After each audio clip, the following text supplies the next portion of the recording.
SSC CGL के अंदर पूछा गया क्वेश्चन देखना कि the space is responsible for earth magnetic field.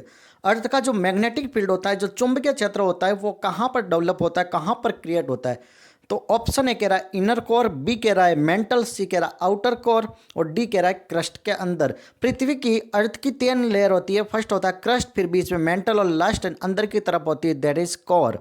और कोर भी 2 तरीके की होती है, outer core and inner core. तो अब इन चारों के अंदर कहां पर आपका मैग्नेटिक फील्ड क्रिएट होगा, चुंबकीय क्षेत्र कहां पर बनता है।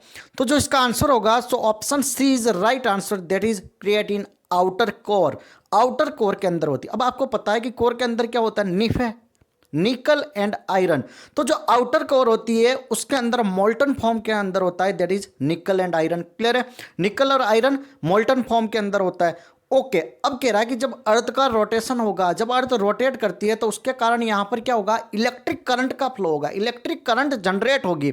और वो इलेक्ट्रिक करंट जनरेट होगी, उसके कारण यहां पर एक फील्ड डेवलप होगा, दैट इज मैग्नेटिक फील्ड। तो आउटर कोर के अंदर होता है, that is because of molten metal present होता है, मोल्टन निकल एंड आयरन प्रेजेंट होता है, उसी के कारण यहां पर आपका मैग्नेटिक फील्ड जनरेशन होता है। So option C is right answer, outer core is responsible for earth magnetic field. 1 marks question ask in SSC CGL examination.